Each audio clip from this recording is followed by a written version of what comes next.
Hello and welcome to another edition of Critical Q&A, the show where I answer your questions based on what you have sent me by email at AskChrisShelton@gmail.com.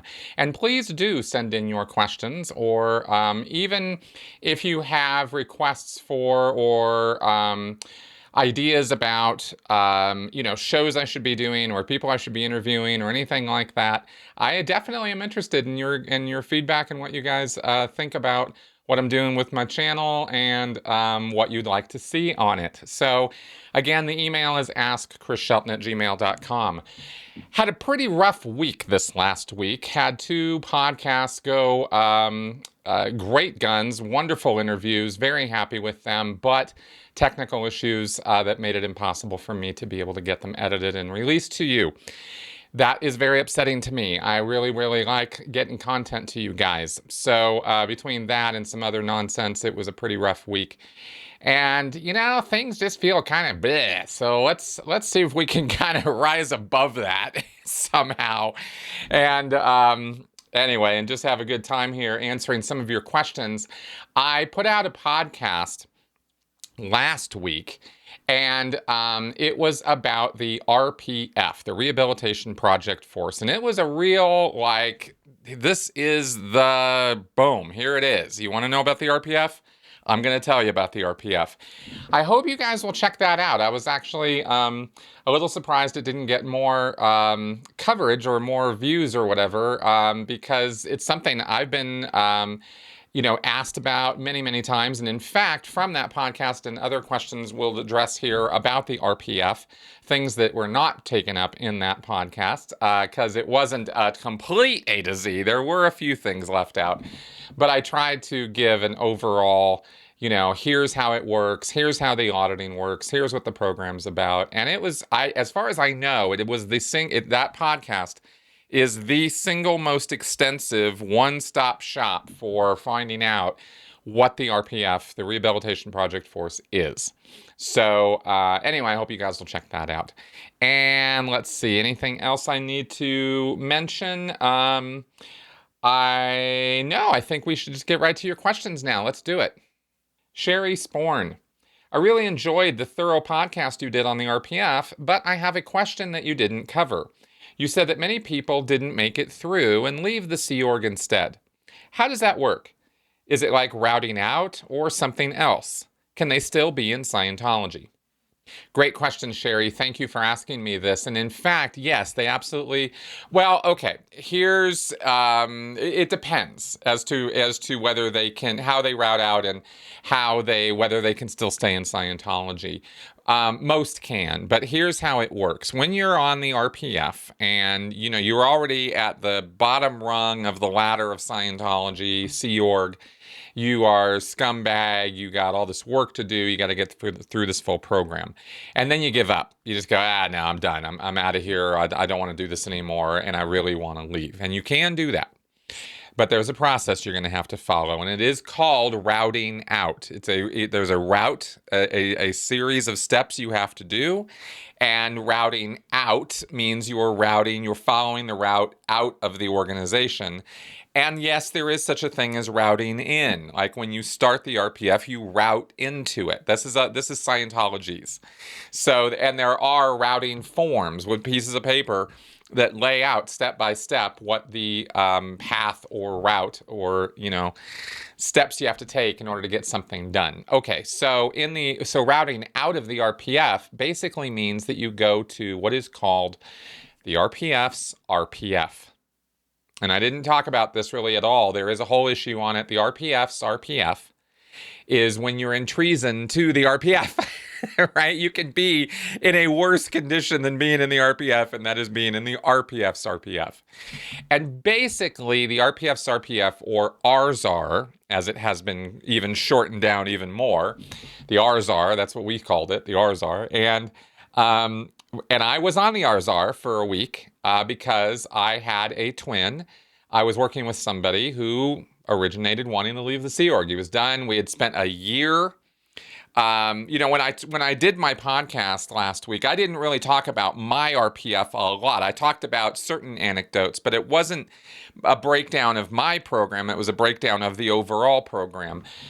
So I'll tell you that when I did the RPF, the first twin that I had was a guy I had known outside the RPF and the Sea Org. We got along, and we spent about a year working together on something that ended up being a complete waste of time, as though all of it is not a complete waste of time. But even within the world of Scientology, we were doing something that was later considered completely unnecessary and wrong, and it was a year that we spent screwing around with that. And I won't get into the details of it other than to tell you that.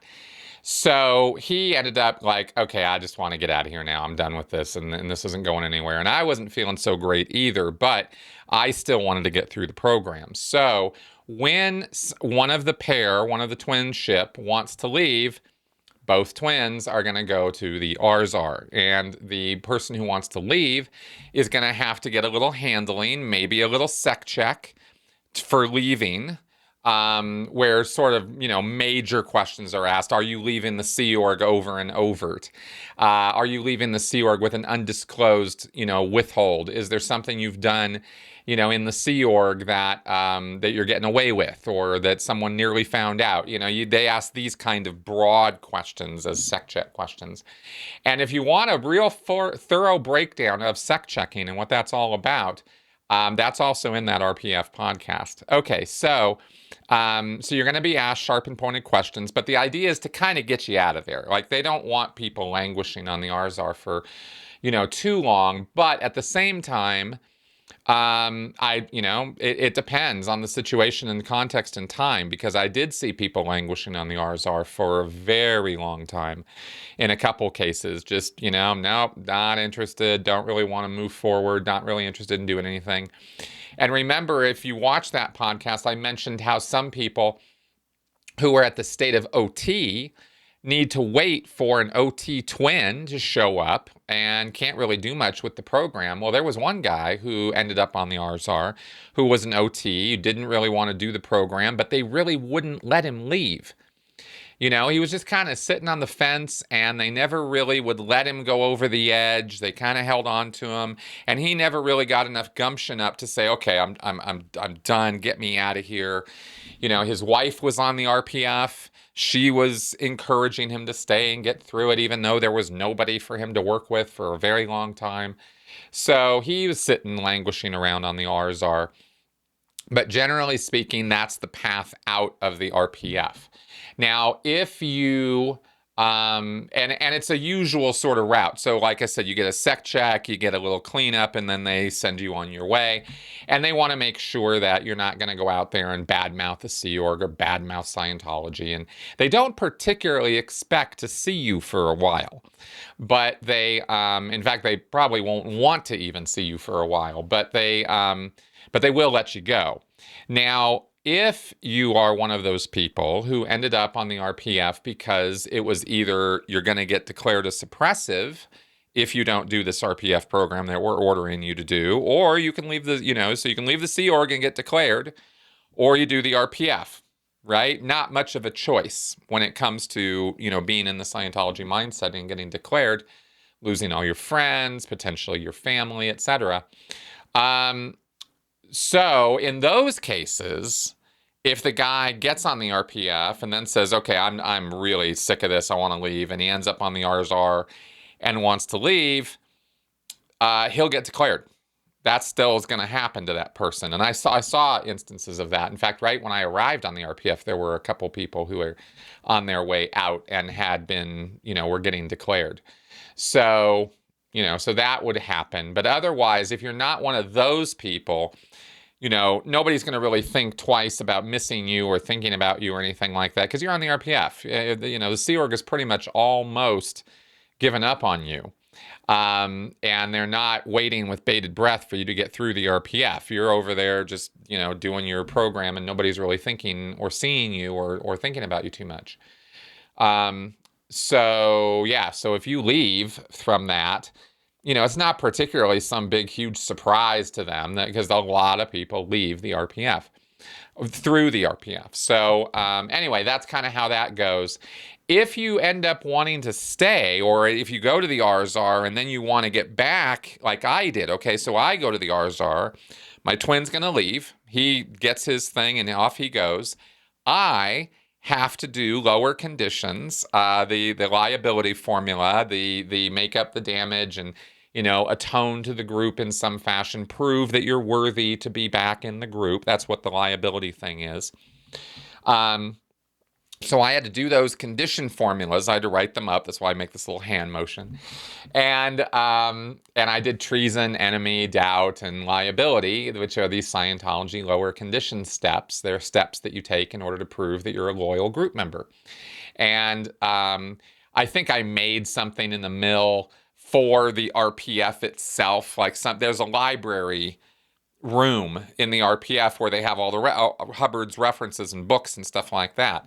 And I think I made a cabinet or something for that space. And that was my make up the damage for, ending up on the RSR in the first place.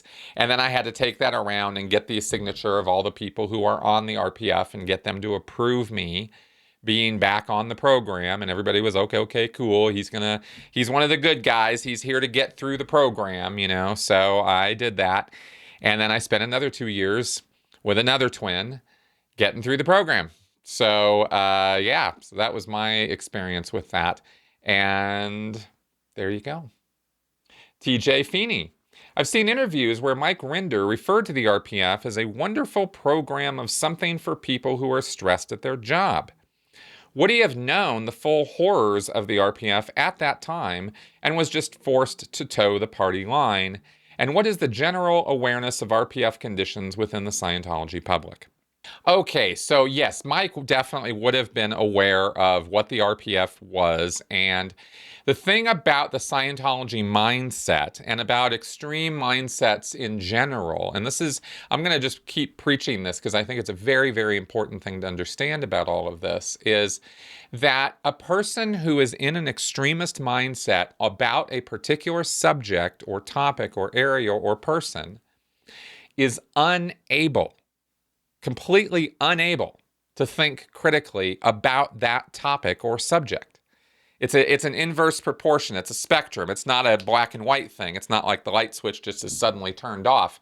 But as you become more and more involved and more deeply accepting of any religious or any belief system, really, we're not just talking about religion here, any idea set or belief set, let's put it that way, as you go deeper and deeper in and you accept it as more and more true, and also, by the way, are making it more and more part of your own little personality package, you are identifying with that group, right? You and the group, same. So the more you get into that, the less critical you can be about that subject or topic. So Mike Rinder knows about the horrors of the RPF, yet at the same time, Mike Rinder also believes, at the time that he's saying this, and I'm just assuming this here, I don't really know Mike Rinder's, headspace or where he was at on that, but I'm communicating my ideas about it and what I know Scientologists and Sea Org members think. And what they generally, and I'll say Mike Rinder, I'll include in this, is that the RPF is also a necessary step and program in order to rehabilitate a person. See, the loaded language that we see outside of Scientology, when we look into it and we go, well, that's obviously nuts, right? Like calling this abusive re-education program a rehabilitation program. That's Orwellian as hell.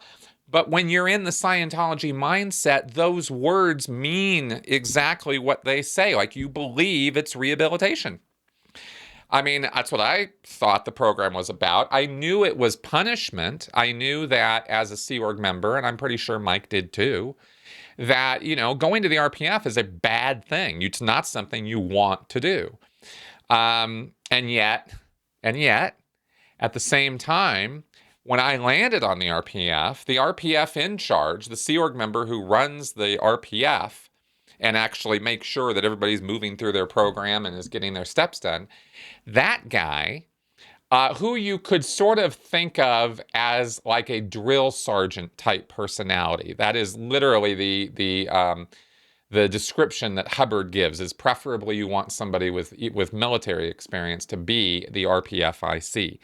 And it's a drill sergeant kind of position. So this guy would stand up in front of our musters at the RPF and tell us that people outside of the RPF, like people like public Scientologists, actually want to pay to do the RPF, that there are people who have originated wanting to pay to do it because they think it's such an amazing program and we should be happy we're getting through it. And when we're taking way too long, we're languishing on this program by spending years on it, right? Well, this is the guy who runs the program. He definitely is understanding what the problems are and why it takes so long to get through this program. But here's this guy preaching at us that it's a 6-month program.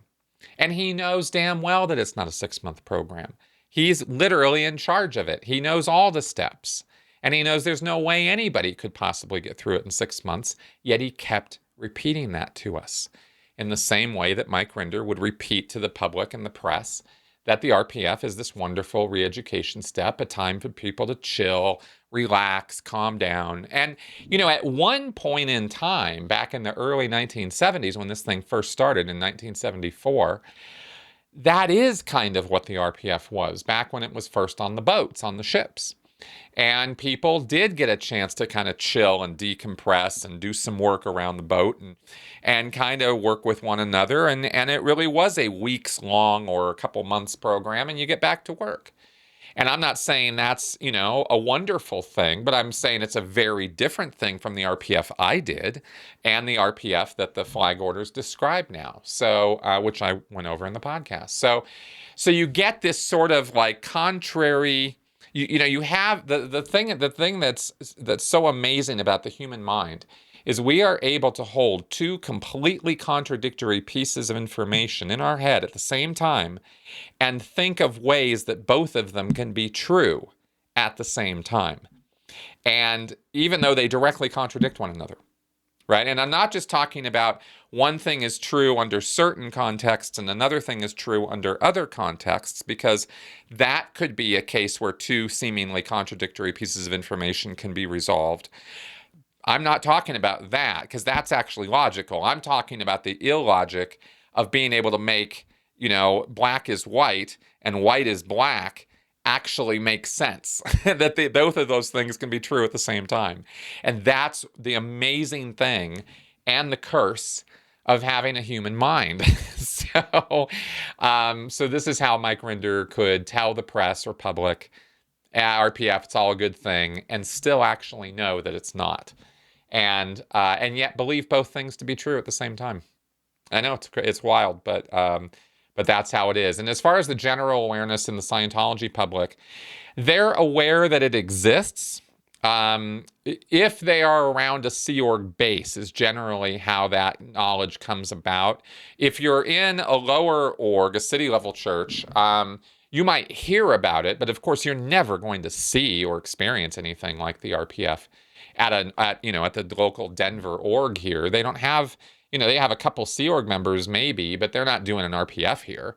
And the public never have anything to do with the RPF other than know that it exists. So that's about as much exposure as they have to it. When you go to a Sea Org base, sometimes you could see the RPF. And you're like, oh, who are those guys? Oh, it's the RPF. Oh, okay. And so you get an idea that they work really hard and they run around everywhere, and they seem, if you were to bump into one of them, they'd smile and try to put on a good appearance, because they're not going to get in trouble for, presenting a bad image to the public. They're already in enough trouble as it is being on the RPF, right? They don't need to add to their misery by, spreading how horrible the whole thing is to the public. That's the last thing anybody in the RPF is ever going to do. So anyway, that's kind of how that rolls. Mea culpa. I have a couple semi-related questions regarding underage Sea Org members. 1. When someone who is still within the compulsory school attendance age range joins the Sea Org, how does Scientology get around those pesky truancy laws? And 2, would someone as young as 15 or so actually end up in the RPF for infractions deemed worthy of such a punishment? Is there a minimum age for that? What about the whole? And did you ever know of someone being on the RPF at a very young age? I've read that children are not seen as children in Scientology, so my guess is that the age of the individual would not come into consideration. I certainly hope I'm mistaken, but somehow I doubt it. Thanks. Okay, thanks for the questions. First off, in terms of the compulsory school attendance, what I saw myself is that, yes, there were Sea Org members who were underage and still attending school, and school was set up for them on the base.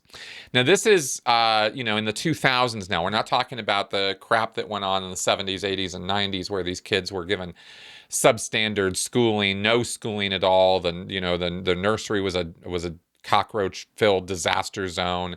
We're not talking about that time. This more closer to present time.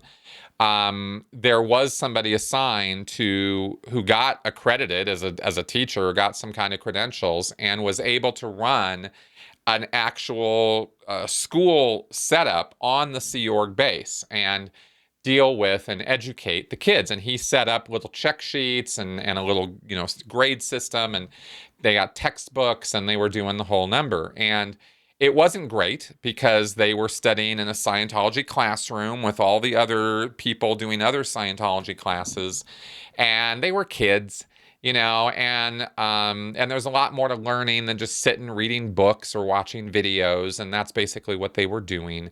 And their school time could be cut across by post demands or job problems, because they were little Sea Org members.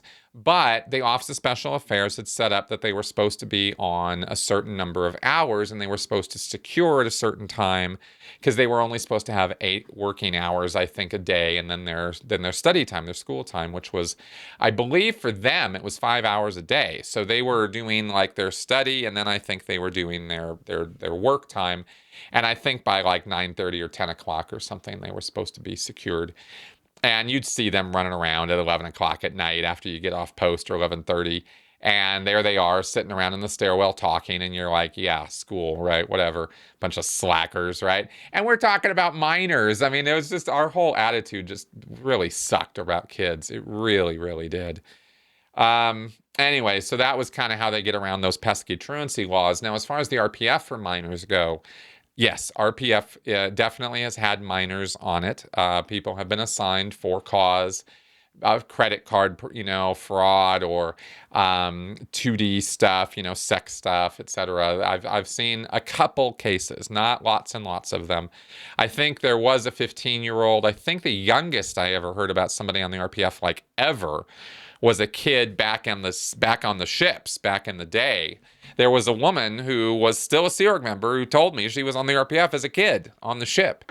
And not the Free Winds, but Hubbard's boat, way back in the day. And so I was like, damn. And she was like 12 years old or something, but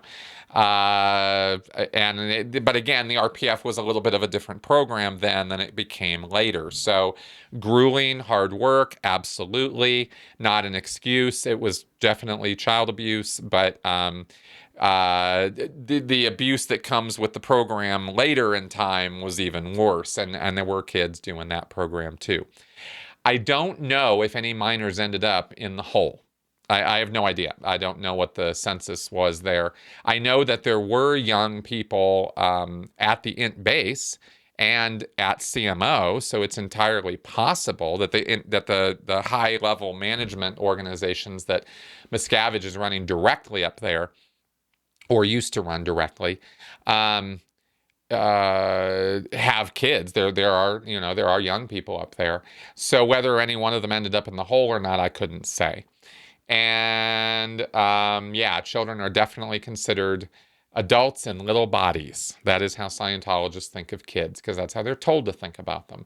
Hubbard was not great when it came to his attitude toward his own children and toward children in general. He was a real ruthless asshole taskmaster. So there you go. AG.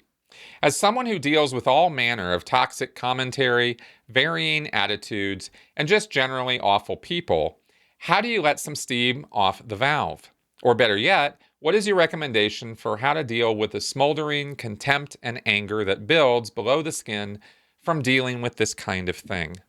I, too, am working from home now, taking calls for a certain television/internet/wireless phone company, and I suspect that we deal with similar struggles in our daily occupations.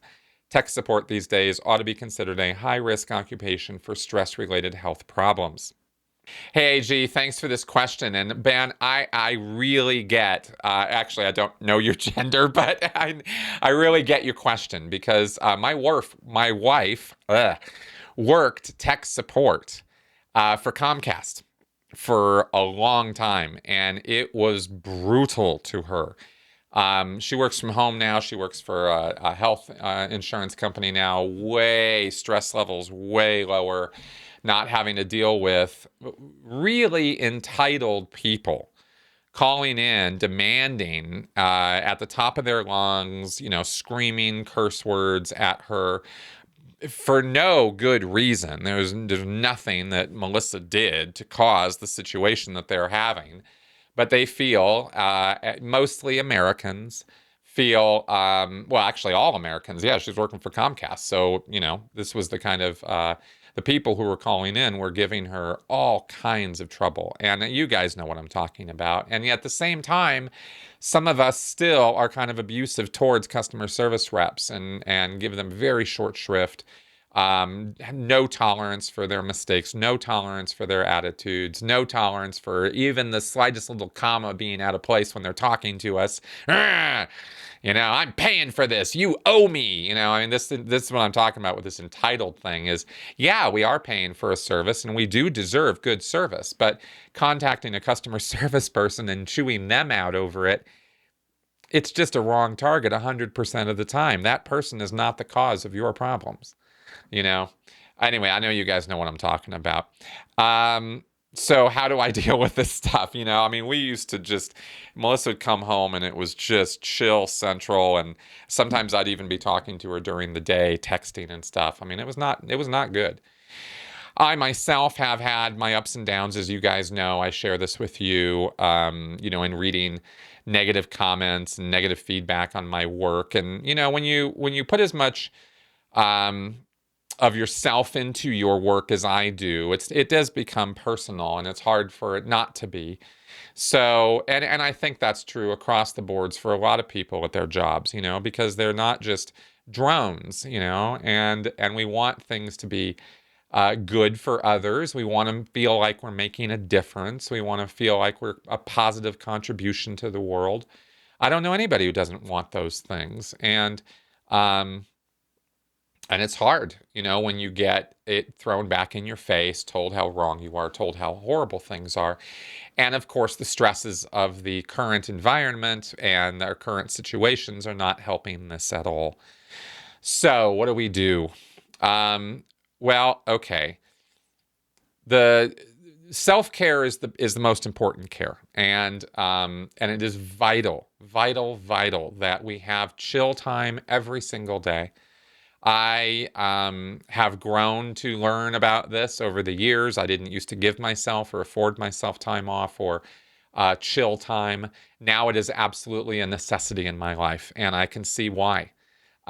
Because not having it in my life caused, all the adrenals and hormone. Everything was just all the time, right? And it's just not a healthy state to be. It's not a good place to be. It's like when fight or flight is kicked in, all the time. That's the sort of thing that creates what we now know as PTSD or complex PTSD. So it's not a good place to be. You're going to stress yourself out. You're going to stress your body out. You're going to wear it out, literally age it, prematurely.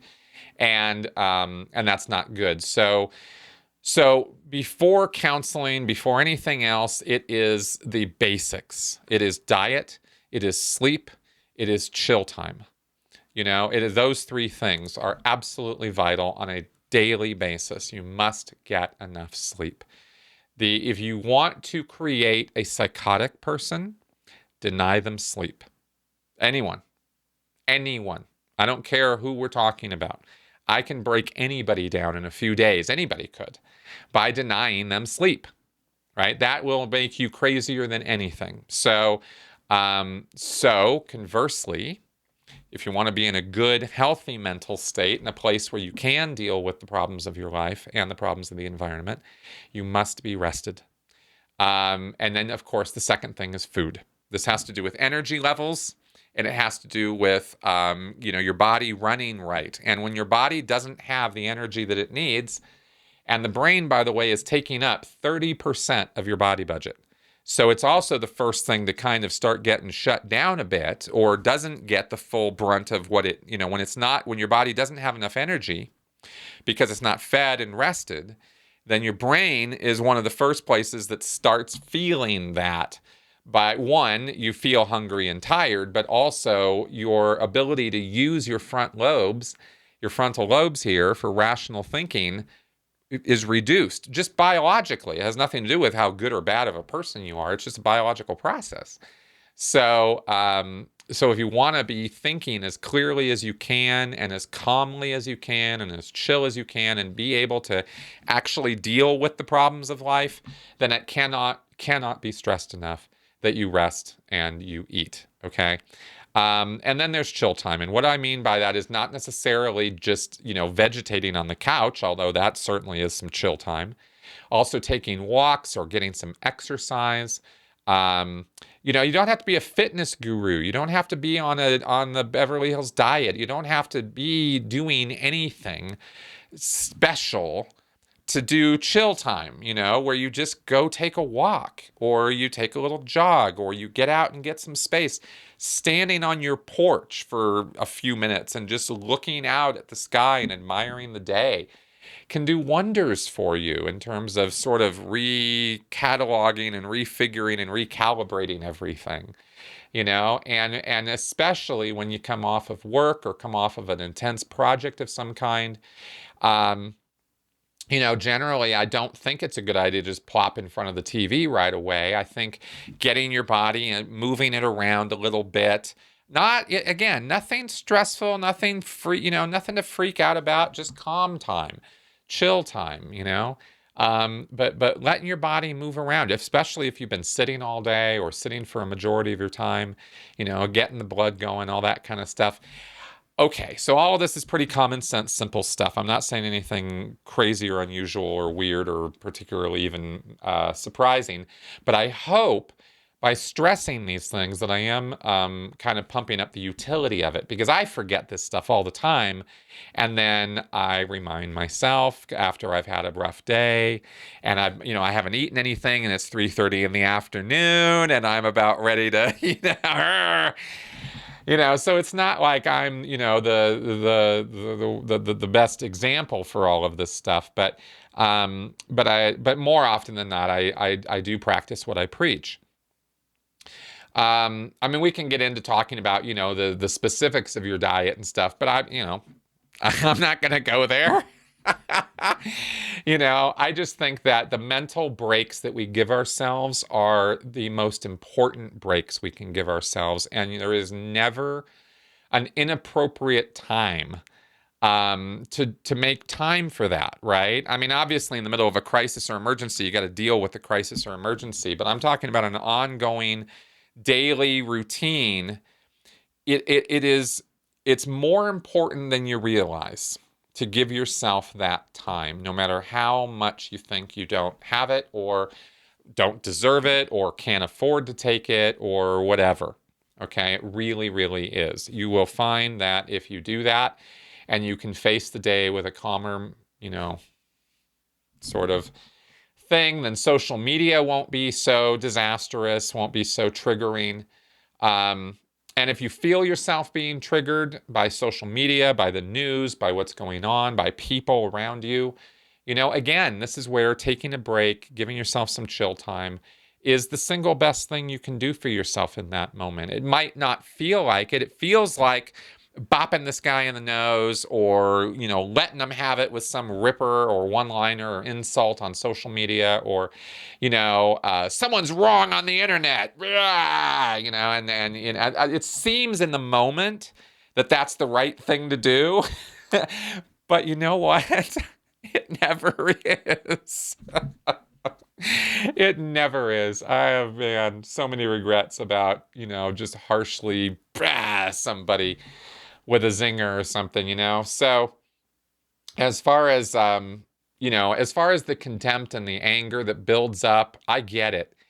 And I have to remind myself about people's basic goodness all the time. I have to remind myself that other people are suffering the same way I am, and it's entirely possible that the jerk that I'm having some fight with on the internet or am receiving nasty communications from, and even from tech support, you're getting these calls from people who are irate, fit to be tied, ready to hang you. Um, those people are just people too, and they are struggling, and you don't know what the specifics of their life are. And we are so quick to judge and so slow to forgive or think twice about the conditions of other people's lives. We project our own lives onto other people, think that their problems are no big deal, and look at my problems and, you got nothing going on. And we don't understand that they're not us and we're not them. And their ability to deal with problems might be here where our ability might be here on certain topics. And their ability to deal with stuff in other areas might be, vastly greater than ours. But we don't see that with our eyes or hear that with our ears. And so we make assumptions and project all kinds of horrible things on people. And I have to remind myself all the time when I am feeling out of sorts and that the world is an evil place where, everybody is just in it for themselves and nobody cares about others and all that. I have to okay. That's not true. And I know that's not true. But I really only know that's not true when I'm calm and chill and rational and my frontal lobes are engaged. And that's why I go on this whole tear about keeping yourself in a physical condition where your frontal lobes can stay engaged and you can actually use your brain at maximum efficiency, And I think that that's the physical component of critical thinking that is so important. And we don't give ourselves the time to do that. And our society isn't structured to give us that time either. You have to fight, just like you have to fight to do critical thinking in the first place because it's not natural to the way our brains work. It's not natural for the way our society works to give ourselves chill time, to give ourselves the tolerance and understanding, that we are all struggling and that we work better when we work together. And those, anyway, that's about all the most inspiring stuff I can say there, but it's also the most truthful stuff I can say. So I hope that is helpful. Brian McGlone. You have described members of the Sea Org as the most devout and fanatical followers of Scientology, and the Sea Org as a whole has been described by some as the paramilitary wing of the Church of Scientology. How many of these fanatics do you think would carry out acts of violence against the general public if ordered to by David Miscavige? Do you think the Sea Org could potentially turn into a violent paramilitary terrorist force if the Church of Scientology adopts a much more extremist or fundamentalist viewpoint after Miscavige's death? Hey, Brian, thanks for the question. And yes, I do. I used to say that Scientology is not, by its nature, a violent cult, and it's not something that's interested in taking up arms against its fellow man. And, Scientologists in general, Sea Org members in general, are not violent people, and they don't want to be. And there are a lot of Hubbard issues and references about how war is bad, and in fact, the goals of Scientology include a world without war and without insanity and criminality. So there's a mindset in Scientology that violence is not your go-to solution for the world at large. Clearing is, and spreading Scientology information is. However, of course, sometimes you got to get rough with your fellow Sea Org member, and because we got work to do and we don't have time to be screwing around, and that's kind of the attitude about that. As far as, this being able to be ramped up even farther, I mean, if they're already at 11 and we're going to crank that dial up to 15 or 20 or something and really get these guys going, could that happen? Yeah, absolutely it could. It can happen with any group. If you have the right leader and the right followers and the right message, you can make anything happen. I mean, it really is pretty much that simple.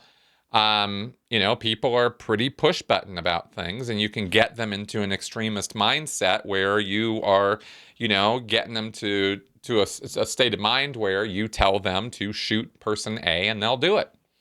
But it takes a lot of work to get somebody there. That's what we talk about when we're talking about radicalizing people. And Scientology gets people into a pretty extremist place, but very few are getting to a place where you'd say they were radicalized, where they're actually willing to do violence and will do so. This we do see from the Office of Special Affairs personnel, and this is why I talk about them being their own little sort of special breed. The people in OSA tend to have these sort of shark eyes. There's not a lot of emotion there. These are people who have been drained of emotion because they have been indoctrinated to believe that they are on a crusade where if Scientology doesn't survive, the world is literally going to end tomorrow. So they feel justified in doing anything to preserve and protect Scientology. And if that means stalking, harassing, beating up, getting fired, whatever they have to do to the targets that they're going after, they'll do it. They have no moral compunctions of any kind about taking out the enemies of Scientology. And if that were to include physical violence, I'm quite sure that that the people at the Office of Special Affairs would be more than happy to do that. They are not good people. They have been indoctrinated into a very evil, very, very rationalized mindset that is pretty radicalized, okay? So that's how they can justify doing all the crazy, insane, and even illegal stuff that they do. So could they be pushed even further? Yeah, absolutely. Could other people in Scientology be driven into that same OSA mindset? Some of them could. Not everybody. I mean, there are limits to, what you can do with people. When I talk about being able to radicalize Scientology as a whole, I'm obviously not saying every single Scientologist. Some people are going to go, whoa, this isn't what I signed up for. And they're going to be, keep their head level enough that they're going to not engage in that kind of thing. But you can take another certain percentage of them who are already, thinking, wow, this stuff is amazing and it's the best thing ever and Scientology must survive into the future. And you start feeding them pieces of information about the bad guys and how the bad guys are trying to stop Scientology and how we have to do something about that and something should be done. Oh, and it doesn't look like the law wants to do anything about these bad people who are trying to stop Scientology, so I guess we're going to have to take matters into our own hands. And what are we going to do? Well, we've stalked, we've harassed, we've followed them, and they persist. They won't stop. They keep attacking Scientology, and look at what they're doing. They're going to destroy us. I guess we're going to have to take them out. I mean, you get this progression, you know what I mean? So, and there could be lots of little steps along the way to do that, but you could drive people into that within Scientology. And yeah, so could it happen? Absolutely. Has it happened? To a degree, here and there. Some people have. There's been Scientologists who have perpetuated violence against other ex-Scientologists or Scientology enemies. And I'm sure that will continue to happen into the future until, we get a grip on this group and they are defanged completely. And the abusive nature of that's sort of baked into the DNA of Scientology, it prevents any real self-correction. It prevents Scientology from becoming something decent, kind, or good. So that's why there's not really a whole lot of options on the table for, can we reform Scientology and make it better so it's not so like that, so it can't, so you couldn't be radicalized in it. Well, you could, but it really wouldn't look anything like Scientology anymore, So best, I think, really, that it just goes away. I don't think there's really anything useful or constructive enough about it that it deserves to stay around. So anyway, there you go. JR, is there any official explanation or popular consensus on what really counts as clearing the planet? I get the impression that it is not necessary for every possible person on the planet Earth to be cleared in order for the planet to be cleared. I understand that even in terms of the official position, the Church of Scientology doesn't really claim to prioritize clearing SPs or people without the money to pay for services. So do these people have to be cleared as part of the end game before the goal of clearing the planet is achieved? Or would it be sufficient to achieve something more restricted, like an entire planet run by clears, where all government, social services, and economic institutions are subordinate to Scientology? Okay, great question, JR. And the deal with clearing the planet is it is a ratio. It is called within the world of Scientology, and this is not going to really clear this all up for you, okay? Because it's still clear as mud. But what they say within the world of Scientology is they talk about this ratio between theta and N theta. And clearing the planet is the matter of flipping the script, so to speak, or flipping the ratio between right now there's a whole bunch of N theta and not enough theta. So we need to create more theta to balance and eventually overtake the N theta. So there's more theta, and that will result in the world naturally, organically, just becoming a better place. Calmer, more peaceful, less warlike, less criminal, less insane. That's how it's supposed to work. And the way that you generate theta is auditing. You can train people and get a little bit, but auditing is really where it's at. And ultimately, it is the OT levels and the delivery of the OT levels that must be happening in volume for the theta and theta ratio to flip. Okay, now theta, I'm using these words as though you know what they mean. Theta, of course, is spiritual energy or spiritual substance, I guess you could say. It's not a physical thing. So I use these words that are, describe physicality, but it's not a physical thing. Theta is not matter, energy, space, or time. It exists outside of the physical universe. Yet it impinges on the physical universe, and thetans are somehow related to theta, or releasing theta. So a thetan, or theta, rather, is sort of this life energy, and N theta is interbulated theta, ENTHETA, N theta. So interbulated theta. And interbulated is messed up, chaotic, confused, in a disjointed mess. So if you throw or inject chaos or uncertainty, fear, anger, this kind of thing into theta, mostly turbulence, trauma, upsets, unconsciousness, pain, those kind of things interbulate the theta. They make it, I ran into a wall and now I'm confused and I don't understand where things are. And, this kind of, it's N theta. Angry and turbulated, upset people, there's N theta there. And it's considered in Scientology that all of us have accumulated mega piles of N theta around us. It's a spiritual quality. Remember, this is all spiritual stuff we're talking about here. This isn't physical. It's not a real physical thing, but it's a reflection of your spiritual awareness and ability and spiritual state. So if most of your mind, or most of you as a spiritual entity, is wrapped up in this chaotic, traumatic stress and the abuse that you've experienced and all of this, all through the trilenia that you've lived, that's N theta.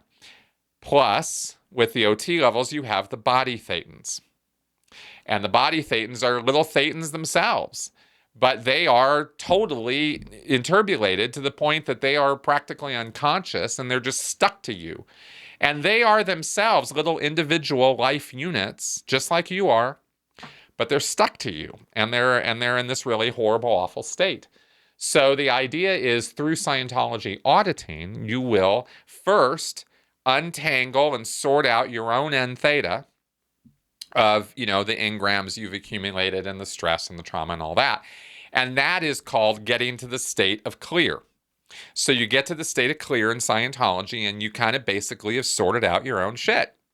And all of your N theta in your own little personal slice of the world is kind of, disinterbulated. It's sort of like freed up again. You feel better, you feel lighter, you feel happier. That's the whole point of, flipping the N theta to theta is you're supposed to be lighter, airier, happier, etc.